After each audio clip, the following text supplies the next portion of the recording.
Praise lord. మన ప్రభు అయిన యేసుక్రీస్తు నామములో మీ అందరికీ శుభాభివందనములు తెలియజేసుకుంటున్నాను.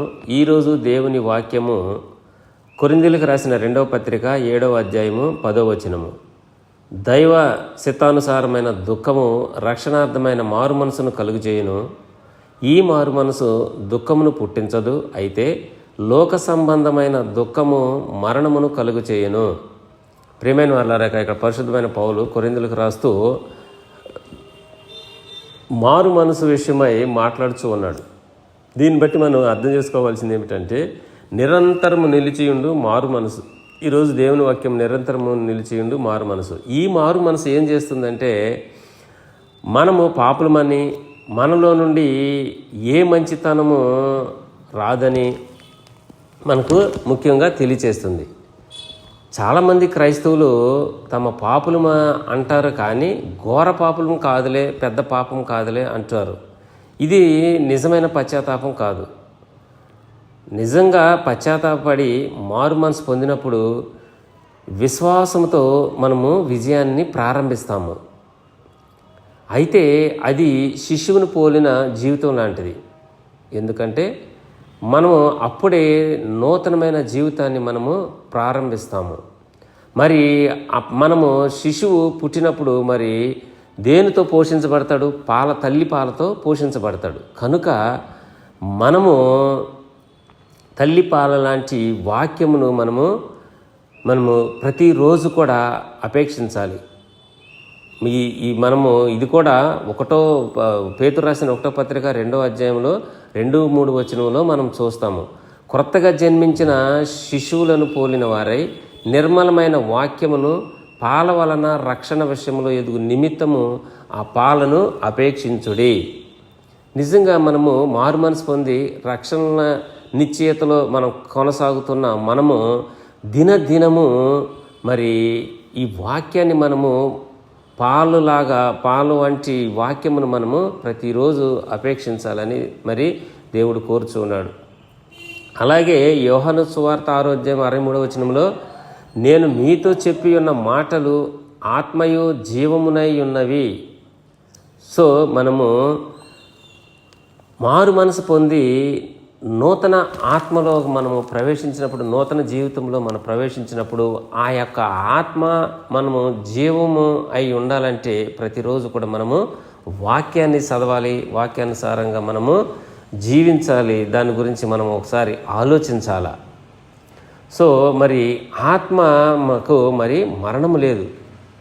ఆ ఆత్మకు జీవము, నిత్య జీవము ఉండాలి అంటే మనము ప్రతిరోజు కూడా దేవుని వాక్యాన్ని మనము చదవాలి, అర్థం చేసుకోవాలి. ఒక శిశువు జన్మించినప్పుడు దానికి జీవం ఉంటుంది. పాలతో పోషిస్తుండగా ఆ జీవము పెద్దదవుతుంది. అలాగే దైవవాక్యము మనము చదువుతున్నప్పుడు దానిని మన ప్రార్థన ద్వారా ఇంకా ఎక్కువగా దానికి మనము జీవాన్ని పోయాలి. కనుక నీవు క్రొత్తగా మారు మనసు పొందినవాడు అయితే నీలో విశ్వాసము అంత బలంగా ఉండదు. కనుక దేవుని సన్నిధిలో ఉండటానికి కావలసిన అర్హత విశ్వాసము మనం అనుకోవచ్చు, కానీ అది పరిశుద్ధపరచబడినప్పుడు బలమైన విశ్వాసంగా మారుతుంది. ఆయన వెలుగు మరి 1వ యోహాను సువార్త 1వ అధ్యాయం 7వ వచనంలో, ఆయన వెలుగులోనున్న ప్రకారము మనమును వెలుగులో నడిచిన ఎడల మనము అన్యోన్య సహవాసము గలవారమై ఉందుము. అప్పుడు ఆయన కుమారుడైన యేసు రక్తము ప్రతి పాపము నుండి మనలను పవిత్రులుగా చేయును అని వాక్యం మనకి సెలవిస్తున్నది. సో మనము విశ్వాసము పొందిన మనము నూతన జీవితం కొనసాగిస్తున్న మనము దేవుని యొక్క వెలుగులో మనము జీవించాలి. ఆయన వెలుగులో జీవించాలంటే మనము ముఖ్యంగా మనము ఆయనతో అన్యోన్య సహవాసము చేస్తూ ఉండాలి. ప్రతిరోజు కూడా ఆయనతో మనం సహవాసం చేయాలి. అప్పుడు ఆయన రక్తము మన ప్రతి పాపం నుండి విడుదల చేసి మనను పవిత్రులుగాను చేస్తుంది. సిలువలో యేసు యొక్క త్యాగం వలన మన పాప పరిహారము చెల్లించబడినది. అది మనందరికీ తెలుసు. మన ఉద్రేహాలు కూడా పరిశుద్ధపరచబడాలి, మన కోపాలు పరిశుద్ధపరచబడాలి, మన యొక్క మరి ద్వేషం ఏదైతే ఉన్నదో అది కూడా పరిశుద్ధపరచబడాలి. దేవుని వాక్యాన్ని చదివే కొలది మనము దేవుని వాక్యాన్ని మనము ఎక్కువగా ఎంత ఎక్కువగా మనం చదువుతామో అటువంటి తలంపులే మనకి వస్తాయి. కనుక మనము ఒక గొప్ప పరిపూర్ణమైన స్థితిలో మనము స్థిరపడాలి అంటే దేవుని ప్రతిరోజు మనము చదవాలి. క్రైస్తవ జీవిత రహస్యాన్ని యోహాను ఇక్కడ వివరిస్తూ ఉన్నాడు. క్రీస్తువులు ఎలా జీవించాలి, క్రైస్తవులు ఎలాగా ఉండాలని మనకు చెప్తూ ఉన్నాడు.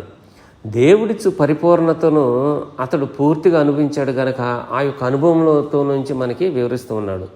కనుక జాన్ వెస్లీ అని భక్తుడు, అలాగే మరి సాధు సుందర్ సింగ్, డిఎల్ మోడీ, చాలామంది భక్తులు అలాంటి జీవితంలో వారు జీవించి ఉన్నారు. కనుక వాళ్ళు దేవుని వాక్యానికి లోబడి గొప్ప పరిపూర్ణమైన జీవితాన్ని వాళ్ళు మరి జీవించగలిగారు. వాక్యాన్ని చదివినప్పుడు దాన్ని గుర్తించుకొని దానికి లోబడాలి. అట్లు మనం చేయటం వలన అవినీతి మనలో నుంచి పోతుంది. దేవుని చిత్తాన్ని చేస్తుంటే సాతానుడికి కూడా మన మీద శక్తి ఉండదు, ఎటువంటి ప్రభావము సాతానుడికి ఉండదు. దేవుని చిత్తంలో ఉండటం వలన మనకు చాలా మరి మన పరిపూర్ణమైన జీవితంలోనికి కొనసాగడానికి చాలా మనకు మంచిగా మనం నడుచుకోవటానికి మనకు ఉపయోగపడుతుంది. ఆయన చిత్తం చేయటం వలన భక్తి ఉండొచ్చు, కానీ దేవుని చిత్తానికి పూర్తిగా లోబడితేనే పరిపూర్ణత ఫలభరితమైన జీవితం మనము కొనసాగించగలము. నీవు దేవుని చిత్తము నుండి తొలగిపోతే సైతానుడు నీ మీద దాడి చేస్తాడు. కనుక నువ్వు ప్రతి క్షణము జాగ్రత్తగా ఉండి దేవుని చిత్తాన్ని ఆజ్ఞలకు లోబడి దేవుని చిత్తానికి ఆయన ఉద్దేశాలు నెరవేర్చడానికి మనము నిరంతరము ఒక దృఢమైన విశ్వాసము మనము కలిగి ఉండాలి. కనుక మరి నిరంతరము నిలిచియుండు మారు మనసు ఒక పరిపూర్ణమైన జీవితాన్ని మనకు ఇస్తుంది. దేవుడు ఆశించిన రీతిలో రేపటి దినాన మరి నిత్య జీవంలోనికి మనము వెళ్ళాలి. దేవునితో సహవాసం చేయాలంటే ఇక్కడి కూడా మనము ఆయనతో అన్యోన్య సహవాసము చేయాలి ప్రార్థన ద్వారా. ఈ కొద్ది విన్నపమును మరి కొద్ది వాక్యం దేవుడు దీవించును గాక. ఆమేన్.